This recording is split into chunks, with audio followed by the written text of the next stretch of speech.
Yes, नमस्कार, good morning. क्या हाल है आप सभी के? सब लोग एकदम बढ़िया हो, मस्त मजेदार। आज क्या खास है? आज है विनर्स का स्थापना दिवस। ठीक है, विनर्स को हो चुके हैं 5 वर्ष, धमाकेदार वाले। ठीक है, तो सबसे पहले आप सभी को बहुत सारी बधाइयां, शुभकामनाएं और आपके अटूट स्नेह और प्रेम और सपोर्ट के लिए हमेशा ऋणी रहेंगे हम। जो कुछ भी है सिर्फ आप लोगों के कारण है, तो असली हकदार इस शुभकामना के, इस बधाई के आप हैं। ठीक है जी। Yes, thank you, thank you. जय हिंद, राम राम। आप सभी को भी बधाइयां। ठीक है, और विनर्स के बर्थडे पर क्या खास हो रहा है इसकी खबर तो लगी गई होगी आपको, कि नहीं लगी? नहीं लगी तो हम अभी आपको बता देते हैं। ठीक है, हाँ।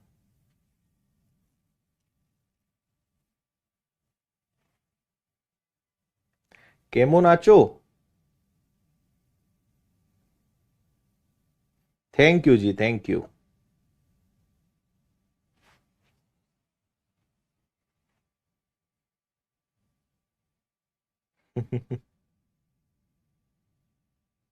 बढ़िया भाई, बहुत अच्छी बात है।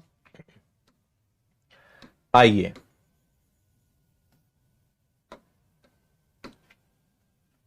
हाँ जी, नहीं लगी खबर? चलो हम बताते हैं।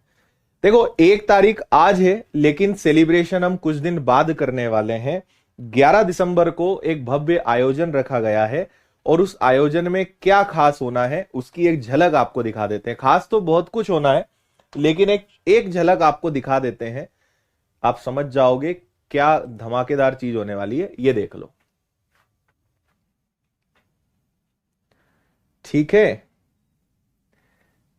तो अनुपम खेर जी उस दिन पधारने वाले हैं विनर्स इंस्टीट्यूट के इस प्रोग्राम में, और जितने भी सिलेक्टेड बच्चे हैं उनका भी सम्मान किया जाएगा, है ना। तो हमने आपसे कहा ना, अगले साल आपको, इस साल इतनी चीजें हम करवा देंगे कि आपका मन करेगा कि अगले साल के सम्मान समारोह में तो पहुंचना ही पड़ेगा। ठीक है, अगले साल तक इतनी मेहनत कर लो अभी कि अगले साल के सम्मान समारोह में आपको भी इसी प्रकार किसी बड़े व्यक्ति से हम सम्मानित करवाएं। ठीक है। हम्म। चलो, अब लग गई खबर, अब मत बोलना।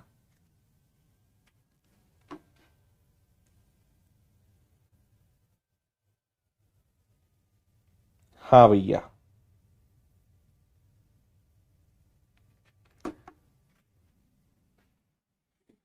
हाँ। अच्छा, कैसा रहा भाई सीजीएल का एग्जाम?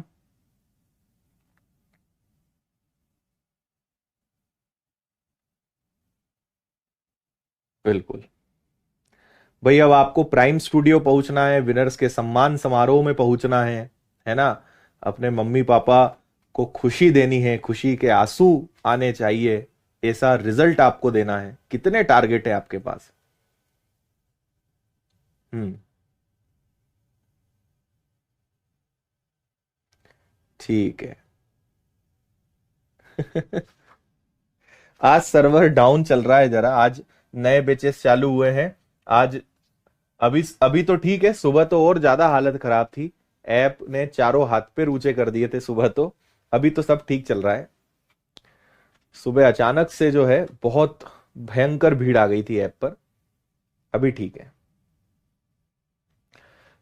नहीं, संजय अब कैंसिल हो गया है, ग्वालियर का प्लान। ग्वालियर जो है सर्वे करने पर फेल हो गया हमारा।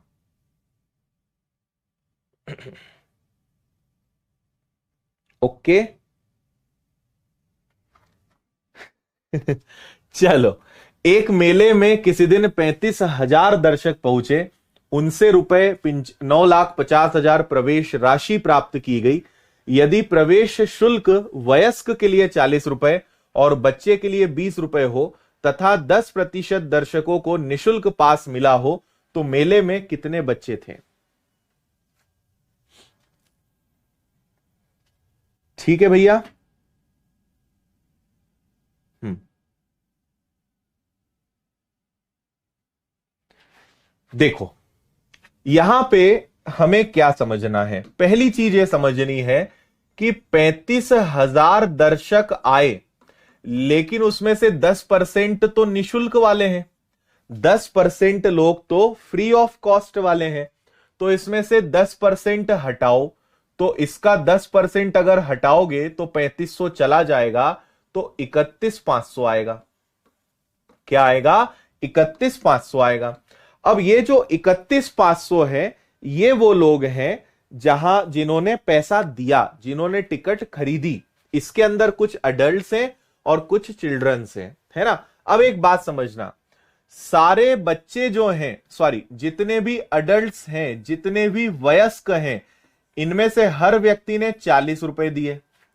जितने भी बच्चे हैं, इनमें से हर एक ने 20 रुपए दिए।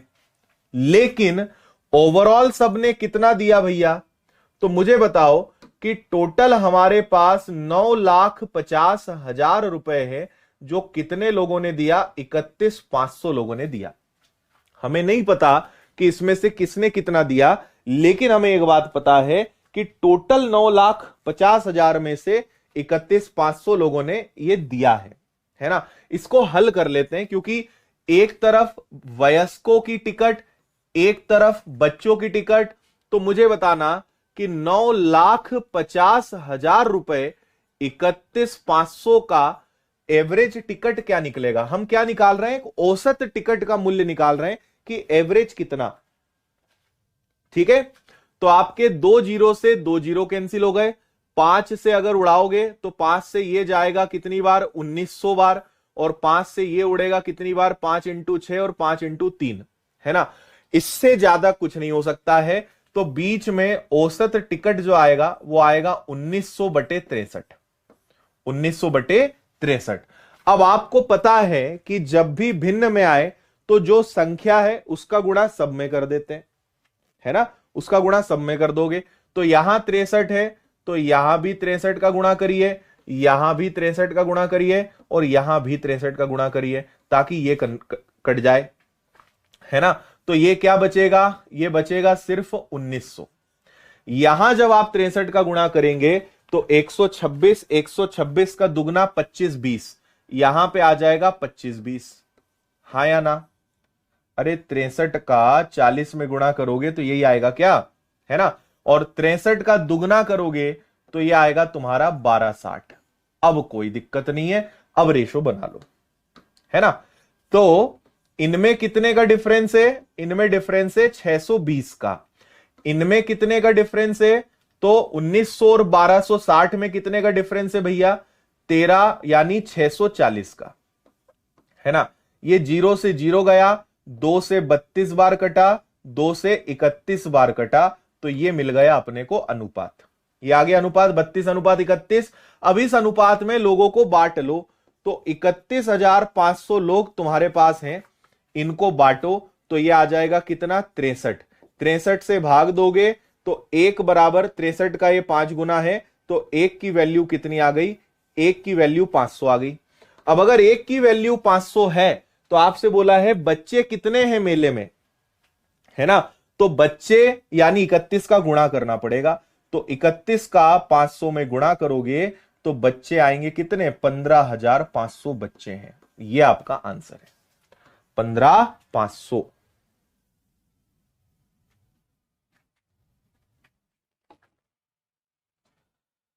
बोलिए, भावनाएं समझे कि नहीं समझे आप प्रश्न की?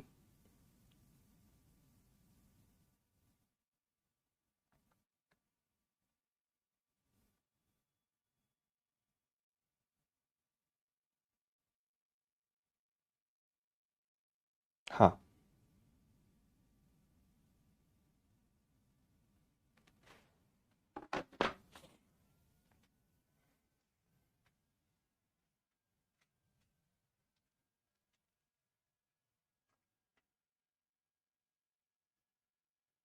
ठीक है, डन है।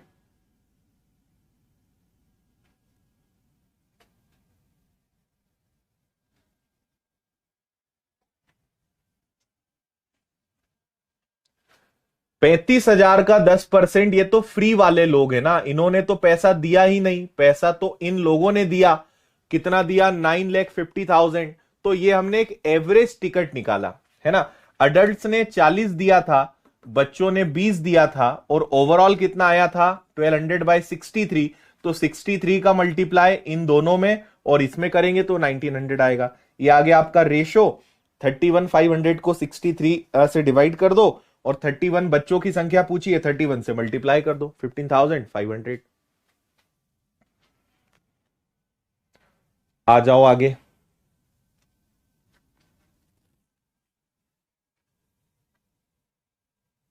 ठीक है यहां तक?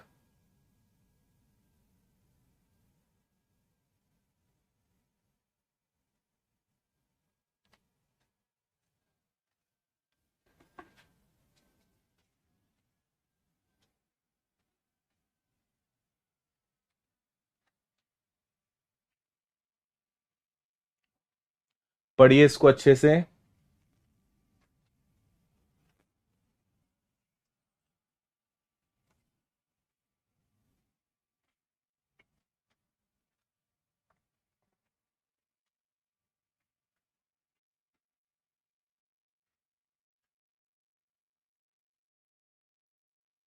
हम्म।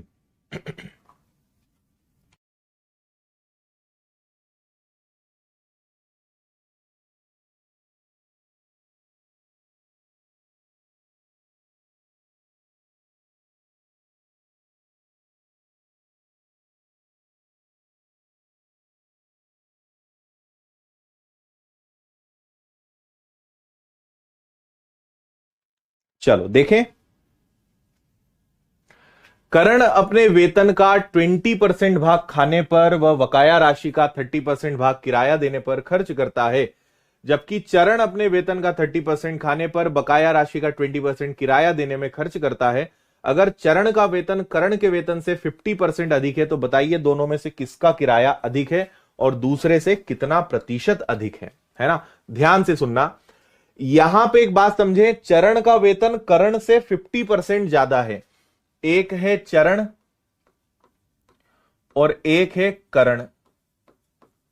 चरण का वेतन करण से 50% ज्यादा है, तो अगर करण का वेतन 100 मान ले तो चरण का वेतन क्या हो जाएगा? उससे 50% ज्यादा हो जाएगा, यानी 150 हो जाएगा। बात समझ आ रही है?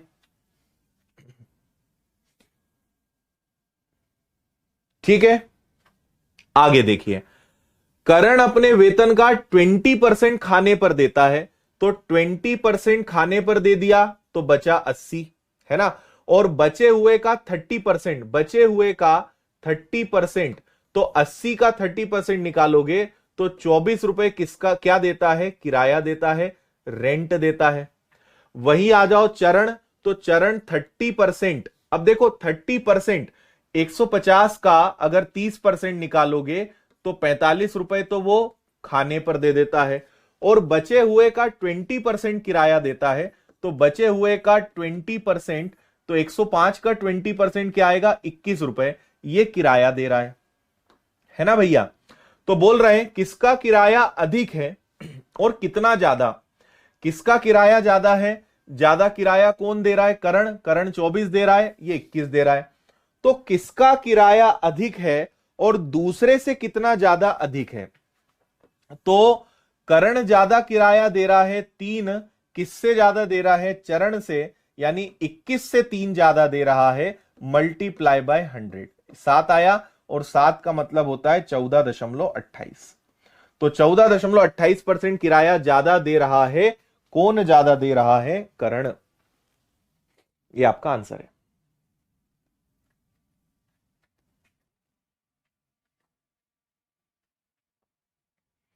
आया समझ में?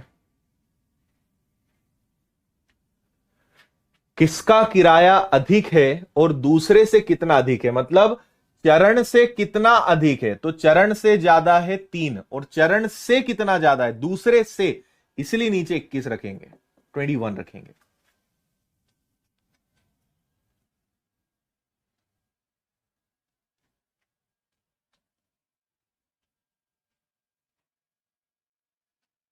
आया कि नहीं आया?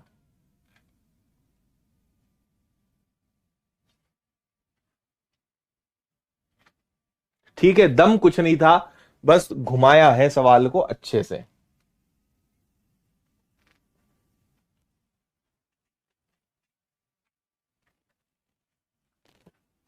चरण से बोला ना, दूसरे से कितना ज्यादा है, यानी चरण से कितना ज्यादा है, इसलिए हमने ऐसा किया।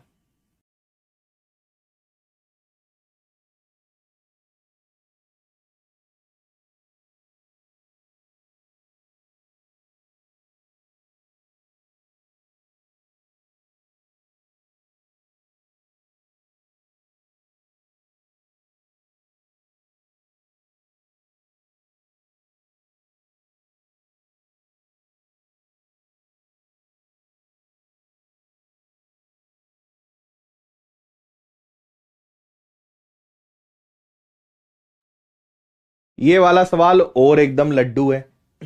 क्या बोल रहे हैं? एक सेब की कीमत केले से दुगनी है, केले की कीमत अमरूद से 25% कम है। हर फल में हर फल में 10% की वृद्धि कर दी जाए तो इतने इतने फलों की कीमत में कितने प्रतिशत की वृद्धि होगी। देखो, अगर हर एक में 10% की वृद्धि करोगे ना, सब में 10% की वृद्धि करोगे, तो ओवरऑल भी 10% की वृद्धि होगी। कुछ नहीं करना है ना। हर फल में 10% की वृद्धि करोगे तो ओवरऑल भी 10% की वृद्धि होगी। बस यही आंसर है, इसमें कैलकुलेशन कुछ नहीं था। अगले सवाल पे बढ़ते हैं। ये बहुत ही दमदार सवाल है भैया, मजा आएगा इसमें, 2-3 बार इसको पढ़ लेना।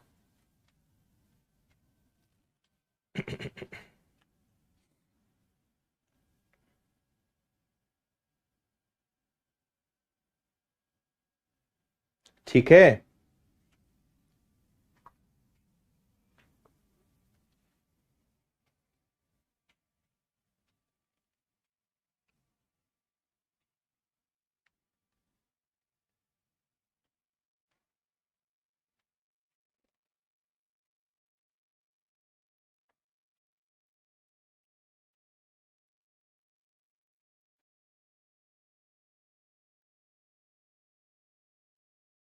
चलो आ जाओ।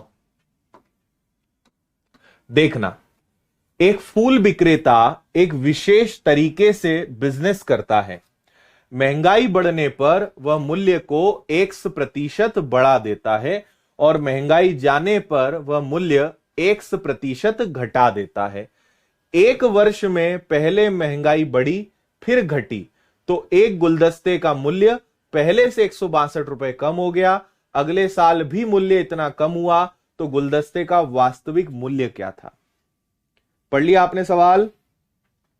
ठीक है, अब सुनना बात ध्यान से। ये बोलते हैं कि एक बार मूल्य बढ़ता है एक बार घटता है, लेकिन जब प्रश्न आगे बोला तो दोनों बार मूल्य घटा। मैं आपको पहले एक उदाहरण से इसका कंसेप्ट समझाता हूं, आप ध्यान से फुल स्क्रीन करके पहले इसका कंसेप्ट सुनना, फिर आपको समझ में आएगा कि यहां पे कवि क्या बोल रहे हैं। आप थोड़ी देर के लिए प्रश्न को भूल जाओ, जो मैं बता रहा हूं उसको ध्यान देना, है ना। मान लो कोई चीज 1000 रुपए की है, किसी चीज का मूल्य कितना है?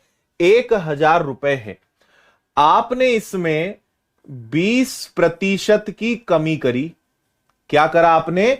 20% की कमी करी। तो 20% की कमी होगी, 1000 का 20% कितना होगा? 1000 का 20% होगा 200। 200 की कमी हुई तो यह कितना बन गया तुम्हारा? 800।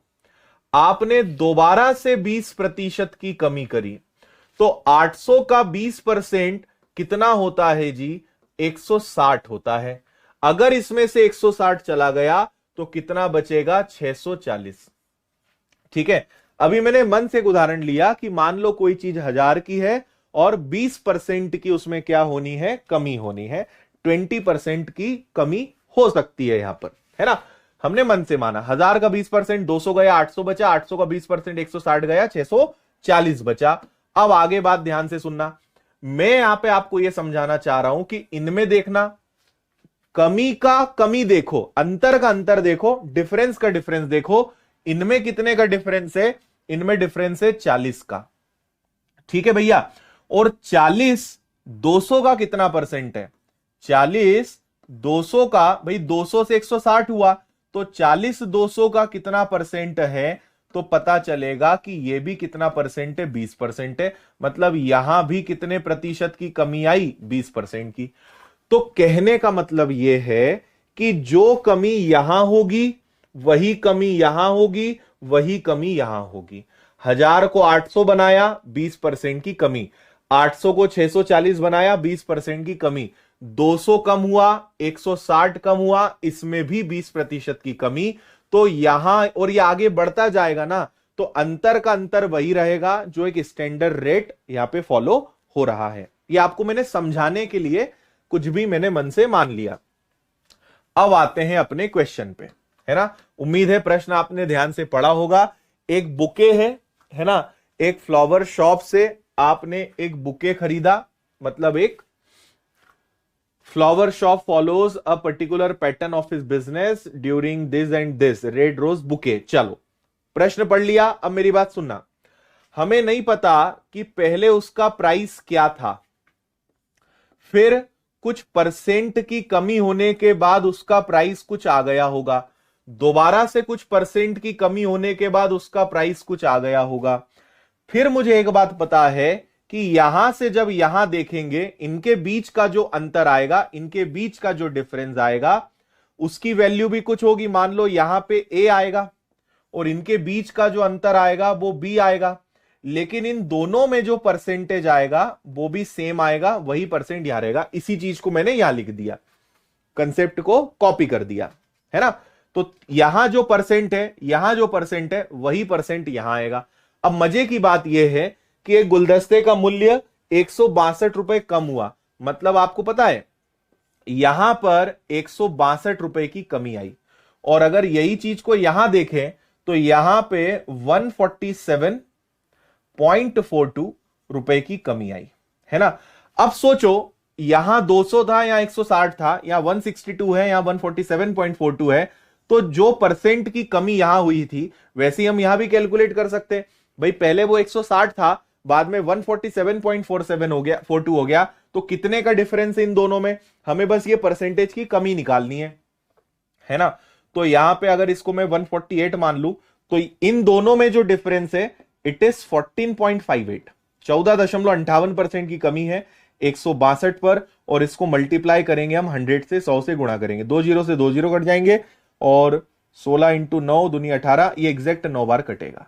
मतलब मेरे हाथ में क्या लग गया, मुझे पता चल गया कि यहां पे पूरा खेल किसका चल रहा है, पूरा खेल 9% का चल रहा है।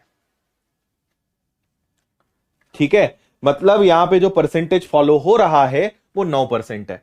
तो यहां पर भी 9% होगा, यहां पर भी 9% होगा, और यहां पर भी 9% होगा। 9% की कमी आई, इसलिए 162 रुपए की कमी आई, है ना भाई। देखो 20% 200 के बराबर, तो 100% 1000, 9% 162 के बराबर, है ना।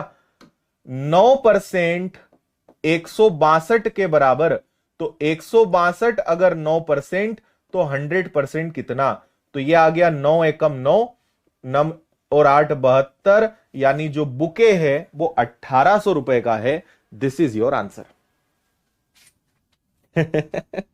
चिराग मिल गया,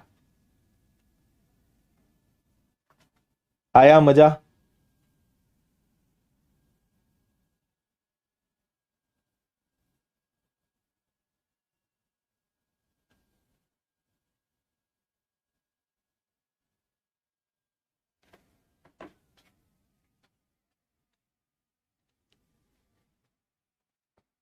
हम्म।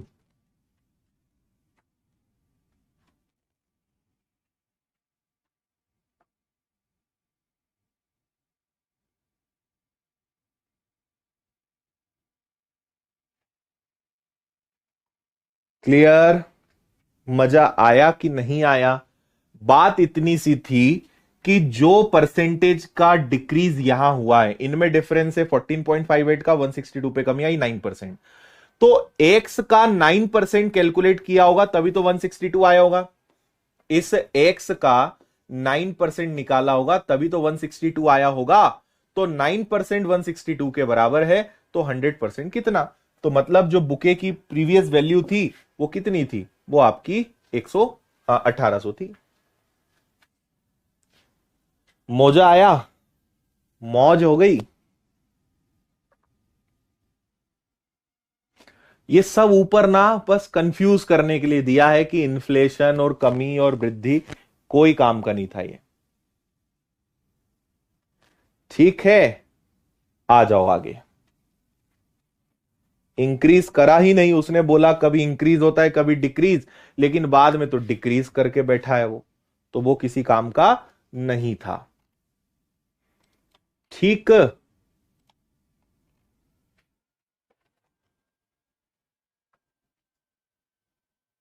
हम्म।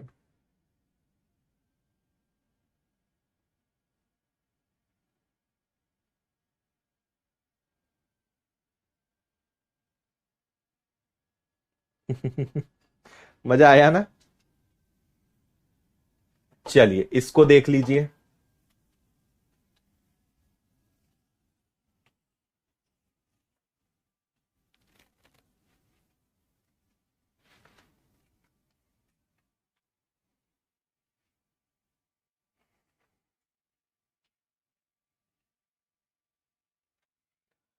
एक चारागाह में गायों की संख्या पहले साल 5% बढ़ी, दूसरे साल 11-11 बढ़ी, तीसरे साल 1, चौथे साल 14-28, चारों सालों में गायें 50% बढ़ी, तो एक्स का मान बताओ। देखो भैया, हमें नहीं पता पहले गाय कितनी थी, लेकिन जितनी थी उसमें 50% की वृद्धि हो गई, यानी 150% हो गई। पहले कितनी गाय थी नहीं पता, लेकिन जो भी कमी वृद्धि हुई, तो ओवरऑल कितने परसेंट की वृद्धि हुई, 50% की, 50% की। तो जितनी संख्या पहले थी उसका 50% बढ़ गया, यानी 150% हो गया। आया इतना समझ में, है ना। अब आगे सुनिए मेरी बात। पहले साल 5% बढ़ी, 5% की फ्रैक्शन वैल्यू 1/20, तो 20 पर 1 का इंक्रीमेंट 21/20।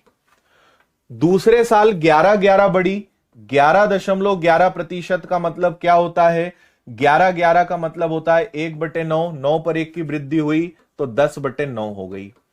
तीसरे साल X% बढ़ी, यही तो नहीं पता है, तो इसको लिखेंगे X/100। और चौथे साल जो भी है वो देख लेंगे बाद में, और चौथे साल 14-28 बढ़ी तो 14.28 का मतलब 1/7, 7 पर 1 की वृद्धि हुई यानी 8/7 हो गई। ठीक है भैया, क्लियर है बात इतनी। अब काटा पीटी चालू कर दो, है ना। और ओवरऑल कितनी बड़ी 50%, तो हमने लिख दिया 150/100। क्लियर है। अगर आप चाहें तो इसको केवल x भी रहने दो तो भी चलेगा, कोई दिक्कत नहीं है। n से n गया, ठीक है, और 20 से 5 बार गया, ठीक है, 0 से 0 गया और 5 से 3 बार गया, ठीक है। फिर इसके बाद क्या कर सकते हो, 7 से 3 गया, 3 से 3 गया, तो x बराबर आया 9 उधर जाएगा और ये 8 नीचे आएगा, तो x की वैल्यू आ गई 9/8, यानी आपकी संख्या 8 से क्या हो गई 9। आपकी संख्या 8 थी जो क्या बन गई 9, 8 से बन गई 9, यानी 1 की वृद्धि 8 पर मल्टीप्लाई बाय 100, यानी 12.5% की ओवरऑल वृद्धि हुई होगी। जो मिसिंग है वो ये है। हाँ, था आसान।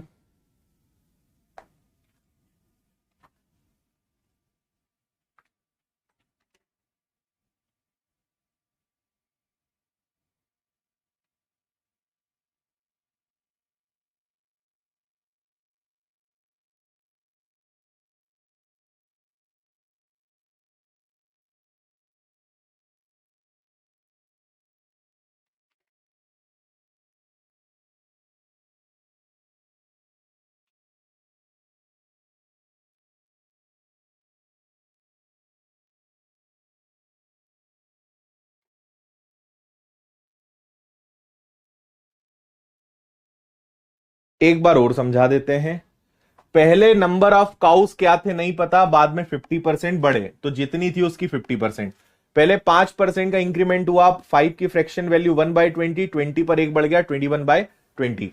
फिर आपका 11.11 का मतलब होता है 1/9, 9 से हो गया 10। फिर x% है और फिर 14.28 यानी 1/7, 7 पर बढ़ गया एक 8। सिर्फ काटा पीटी करिए, x यही है, ये 9 इधर गया 8 नीचे, 8 से 9 हुआ, 8 से 9 यानी 1/8 की वृद्धि, 12.5% increased. Option B is the answer.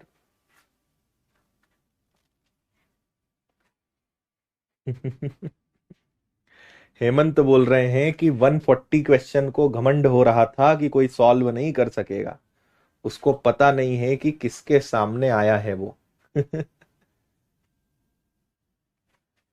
ठीक, बढ़िया, आगे बढ़ो, इसको देख लो।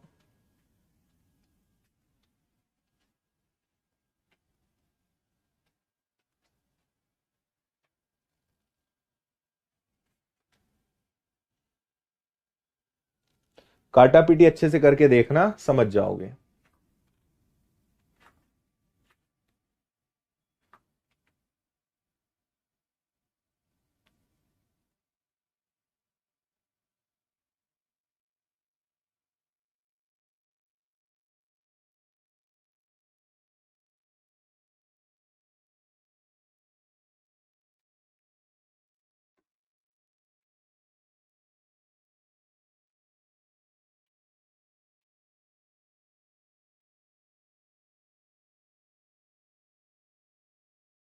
देखो,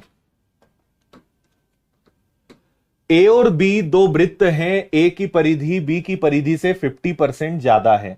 बी का क्षेत्रफल ए के क्षेत्रफल से कितना प्रतिशत कम है, के का मान बताना है। देखो, दो सर्कल हैं, एक ए एक बी, इसको ए नाम दे दो, इसको बी नाम दे दो।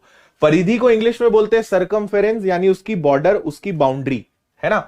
तो यहां पे इसको अगर हम मान लेते हैं 2πr1, तो इसको मान लेते हैं 2πr2, और क्योंकि दोनों में 2π कॉमन है तो उसको छोड़ो, तो 50% ज्यादा है, 50% की फ्रैक्शन वैल्यू 1/2। अगर ये 2 है तो एक उससे ज्यादा, यानी कितना हो जाएगा 3। अगर एक 2 है तो दूसरा क्या हो जाएगा 3 हो जाएगा। इनका रेशो बनेगा 3:2, 3:2। बात समझ आ रही है।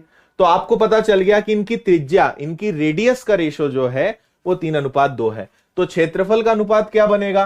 तो क्षेत्रफल निकालते कैसे हैं? क्षेत्रफल निकालते हैं पाई आर स्क्वायर, और ये भी पाई आर स्क्वायर से। तो आपका पाई से पाई तो गया है ना, तो आर क्या है? 3 है, 3 का वर्ग। ये क्या है? 2 है, तो 2 का वर्ग। 3 का वर्ग हो गया 9, 2 का वर्ग हो गया 4। तो इसका क्षेत्रफल 5 है, इसका क्षेत्रफल 4 है, एरिया का रेशो 9 और 4 है। तो बी का क्षेत्रफल ए से कितना कम है? बी का एरिया ए से कितना कम है? तो यहां कमी कितने की आई? 5 की। 5 की कमी आई। किससे बोला है? ए से। ए नीचे आएगा, ठीक है ना। बी का क्षेत्रफल ए के क्षेत्रफल से कितना कम है? तो 5 कम है किससे? ए से। ए मतलब 9 मल्टीप्लाई बाय 100। तो 5 को कभी 9 से भाग दोगे ना तो पता है क्या आएगा? 55 55 55.55। ये आपका आंसर आएगा डी, 55.55।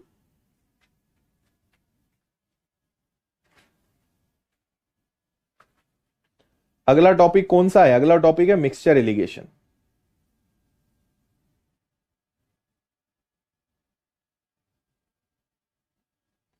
जल्दी बोलो, समझे या नहीं समझे?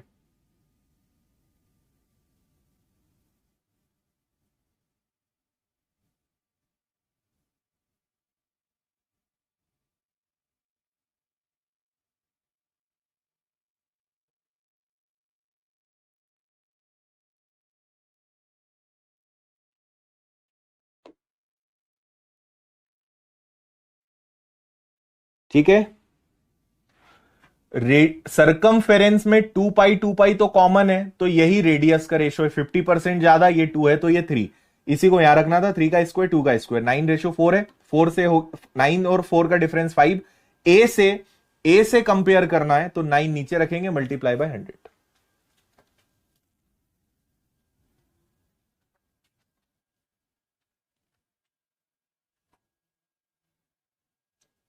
हाँ,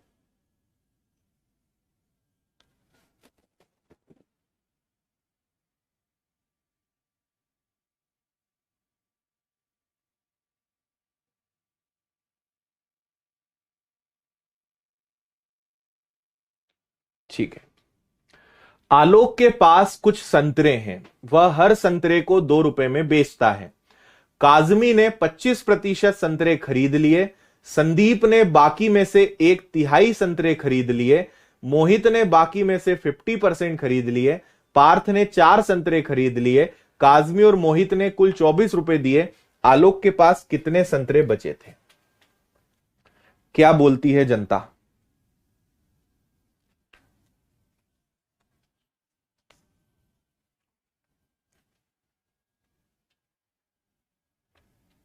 हाँ,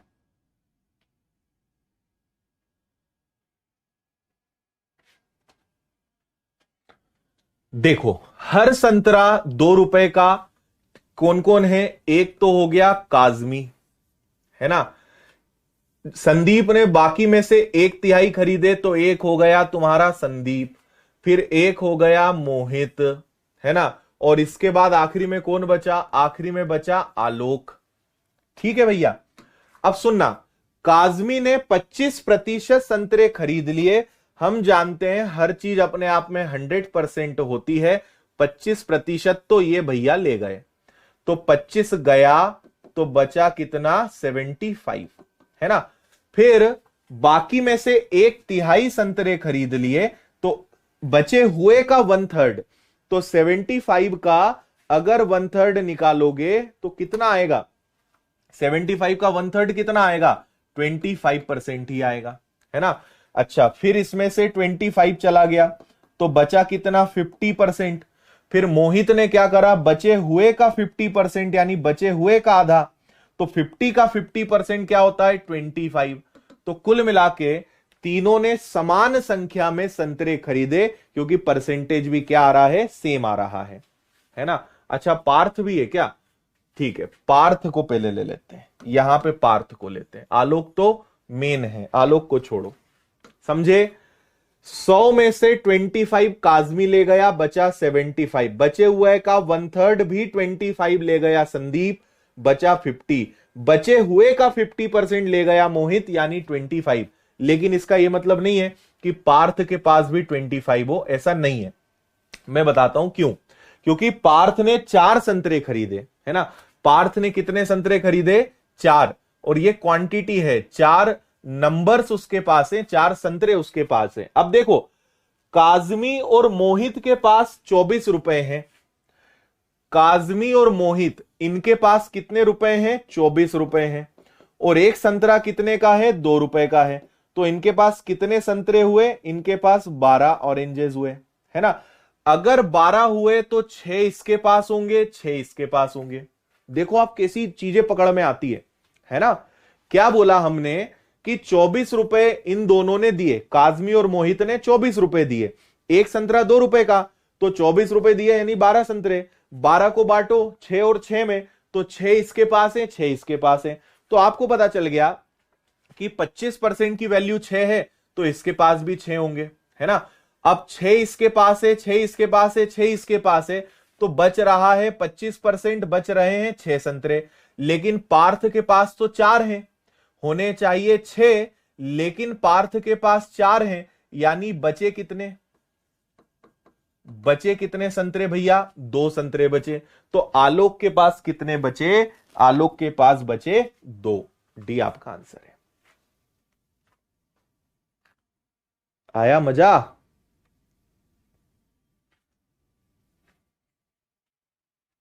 हम्म।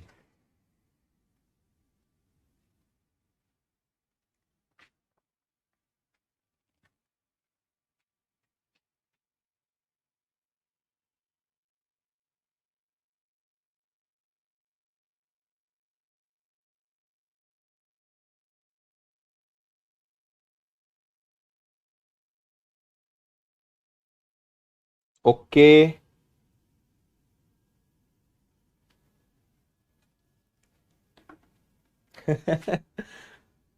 देखो 25 25 25, 24 रुपए दिए, 2 रुपए के हिसाब से, तो 12 संतरे। 12 आधे आधे बटेंगे, क्योंकि 25 25 है, तो 6 इसके पास, 6 इसके पास। अगर इन दोनों के पास 6 तो इसके पास भी 6, तो बचे भी कितने? 6, क्योंकि बचा 25%। लेकिन पार्थ के पास तो 4 हैं, तो 6 होने चाहिए, बचे 4 इसके पास, तो बचे कितने? 2। तो 2 कौन के पास होंगे? 2 होंगे आलोक के पास। आलोक के पास 2। हाँ, ठीक है। आ जाओ भैया आगे। Question number 144।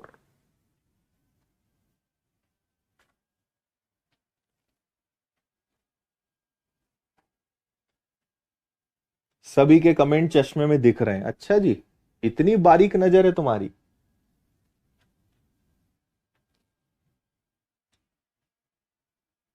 ऑरेंजी सवाल।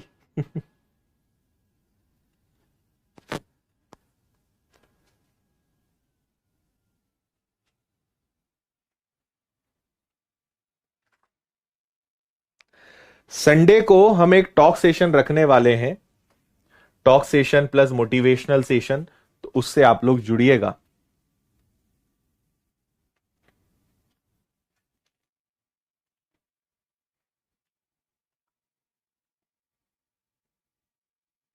पढ़ लो इसको भी अच्छे से, फिर मत बोलना बाद में।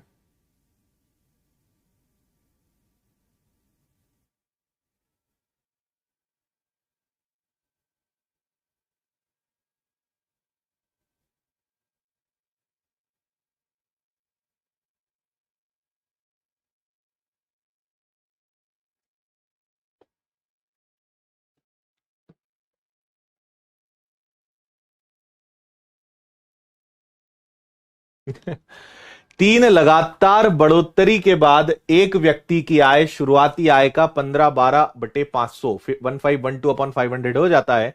उसकी आय के पहले वर्ष पहली बार कितने प्रतिशत बढ़ी थी? तीसरी बढ़ोतरी प्रतिशत में दूसरी बढ़ोतरी दुगनी है, दूसरी बढ़ोतरी से दोगुनी है, दूसरी बढ़ोतरी पहली से दुगनी है। हे प्रभु, इन बच्चों को बचा लेना।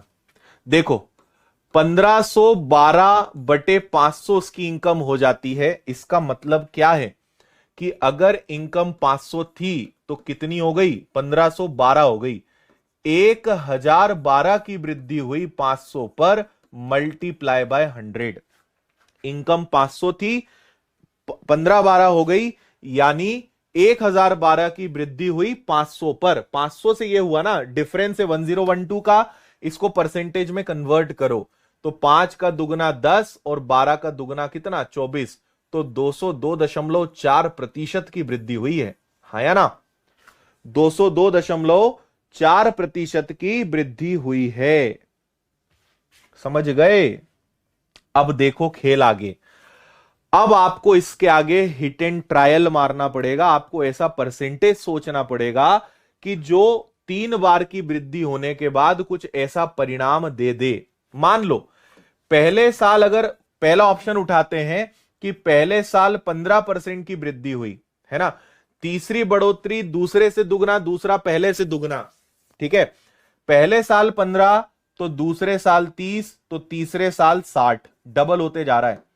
हम ऑप्शन उठा रहे हैं कि मान लो रेट ऑफ इंटरेस्ट पहले साल 15 है, अगर पहले साल 15 है तो दूसरे साल 30, तीसरे साल उसका दुगना यानी 60, 15, 30 और 60, ऐसे वो आगे बढ़ेगा। ठीक है, इतनी बात समझ गए। आप एक चीज देखो, क्या ये तीनों मिलके 202 के आसपास जा सकते हैं? हालांकि वृद्धि पर वृद्धि होगी, इंक्रीज पर इंक्रीज होगा, पर क्या इनको देख के लग रहा है, क्योंकि 6 3 9 और ये इनका टोटल 105 हो रहा है भाई, वृद्धि पे वृद्धि पे वृद्धि लोगे क्या होगा, 140 150 होगा, लेकिन ये 200 नहीं बन सकते। तो मुझे उम्मीद नहीं है कि 15% आंसर हो, है ना। अगला ट्राई मारते हैं, इसको हटाते हैं, अगला ट्राई लेते हैं 20। अच्छा 10 तो और नहीं हो सकता, तो 20 और 30 में से ही कुछ ना कुछ होगा, तो चलो 20 ट्राई करते हैं। ठीक है, लेट सपोज कि पहले साल अगर 20% की ग्रोथ हुई तो दूसरे साल 40% की ग्रोथ हुई, तो तीसरे साल 80% की ग्रोथ हुई। 8 4 12 और 2 14, जब ब्याज पर ब्याज लगेगा, ग्रोथ पर ग्रोथ लगेगी, तो इसकी संभावना हो सकती है कि ये 200 को टच कर दे। 20% की फ्रैक्शन वैल्यू 1/5, 40% की फ्रैक्शन वैल्यू 2/5, 80% की फ्रैक्शन वैल्यू 4/5। तो देखना, 5 पर 1 की वृद्धि 5 से हो गया 6, 5 पर 2 की वृद्धि 5 से हो गया 7, 5 पर 4 की वृद्धि 5 से हो गया 9। ठीक है भैया, 5 5 5 125। और इसको अगर आप जोड़ोगे, मतलब गुणा करोगे, तो 6 और 7 42, 42 में 9 का गड़ा 8, 36 और 1 37, 378। कितने की ग्रोथ हुई जरा देखना, तो 8 में से 5 गया, 7 में से 2 गया, 3 में से 1 गया, 253 की ग्रोथ है ऑन 125 मल्टीप्लाई बाय 100। और काटापीटी हो सकती है, 25 से उड़ा दो 5 बार, 25 से उड़ा दो 4 बार, है ना। ये हो जाएगा तुम्हारा कितना, 1012/5। देखो वही स्थिति आ गई, 1012/5, यानी ये 100% कितना है, 202.4 है। तो मुझे 20% से ये सारी चीजें संतुष्ट कर रही है, मतलब 20% इज द राइट आंसर। बिल्कुल सही जवाब है। 30% नहीं, 30% तो और ज्यादा कुदा देगा, वो नहीं हो सकता।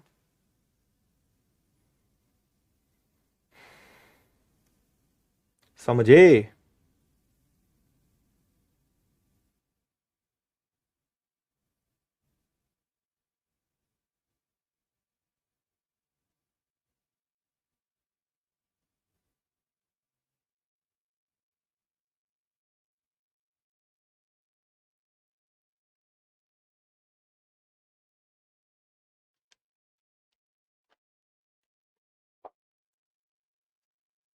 आया मजा।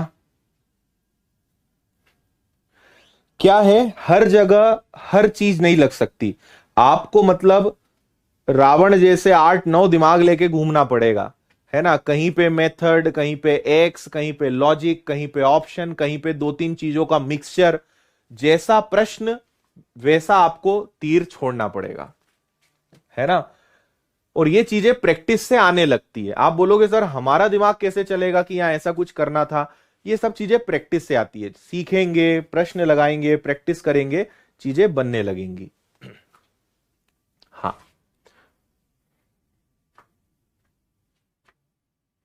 ठीक है भैया। 15, 30 और 45 का फ्रैक्शन कैसे लेते हैं? बटे में 100 कर दो, 15, 30, 60 का 100 लगा दो, नीचे फ्रैक्शन में कन्वर्ट हो जाएगा।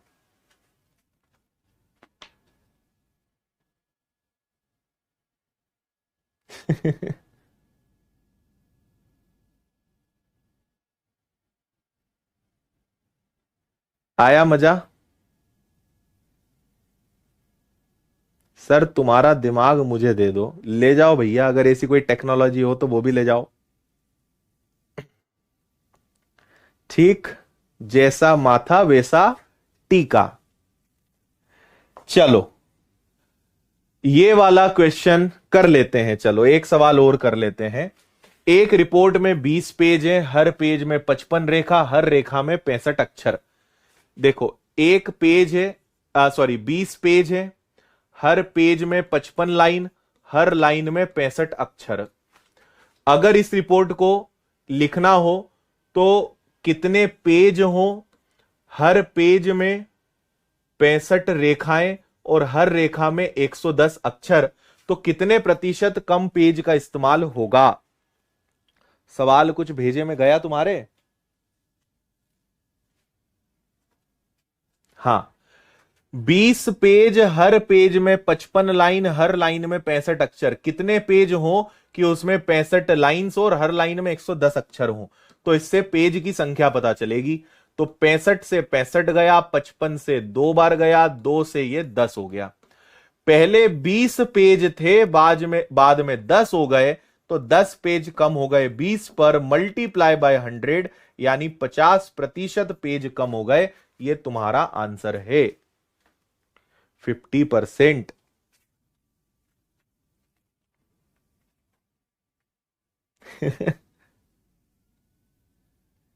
सर आप डायरेक्ट हाई लेवल के क्वेश्चन क्यों करवा रहे हो? आयुष पहले तो ठंडे पानी से अपना मुंह धो लो, फिर तुम बात करने आना। सवाल का नंबर देख रहे हो कौन सा चल रहा है? डायरेक्ट कहां से आ गए? इतने दिन से क्या कर रहे थे? चेन रूल का सवाल है।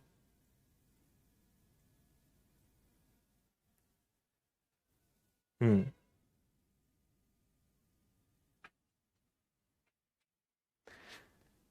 10 और 20 कैसे आया? अरे बताया तो भाई, तुम प्रश्न को पढ़ना कब सीखोगे?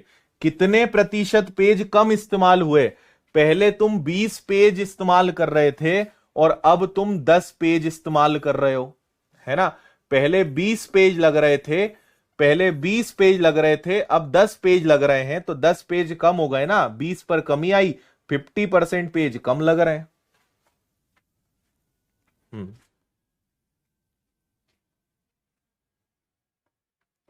ठीक है। कई लोगों के जीवन में पता है समस्याएं क्या है? जब आसान पढ़ाओ ना तो क्या बोलते हैं, सर हाई लेवल पढ़ाओ, ये क्यों पढ़ा रहे हो? और जब हाई लेवल पढ़ाओ तो क्या बोलते हैं, सर आसान तो पढ़ाओ, तब तो हाई लेवल सीखेंगे। मतलब क्या करे इंसान, कोई इंसान क्या करे तुम्हारे लिए? तुम जीवन में कभी संतुष्ट हो पाओगे कि नहीं हो पाओगे किसी से? ठीक है।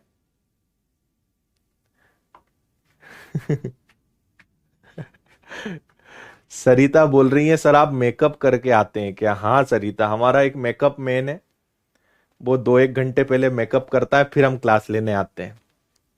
ठीक है, और मेकअप में वो क्या लगाता है पता है? बोरो प्लस। नहीं तो रामदेव बाबा का बोरो सेफ। बस यही हमारा मेकअप है। बहुत ज्यादा जरूरत है टॉक्सेशन की। अरे मर भी जाओ ना इंसान के लिए, तब भी वो कमी ही निकालेगा, वो तब भी बोलेगा लो मर ही गए, मेरा ये तो करा ही नहीं अभी कुछ। जितने मुंह उतनी बातें। चलो ठीक, बाकी कल करें अब, है ना? ये सवाल आपको दे देते हैं, इतना लड्डू सवाल है कि मैं क्या बताऊं, ये दिखने पे मत जाना, वास्तव में लड्डू है। ठीक है, कल आपको बता देंगे हम इसके बारे में। हम्म। चलो ठीक है। कुछ भी बोल देते हैं लोग, अरे हम आपको अभी दूसरों के कमेंट तो दिखते ही नहीं है। जितने भिन्न भिन्न प्रकार के कमेंट आते हैं ना, उसमें से मैं मुश्किल से इक्का दुक्का पढ़ता हूं जिसके मैं जवाब देता हूं। अगर मैं आपको बाकी के कमेंट और दिखा दूं ना, तो आप लोट पोट होके मर जाओ, ऐसे ऐसे कमेंट आते हैं, है ना। क्या क्या बातें करते हैं आपको भी पता ही नहीं है लोग।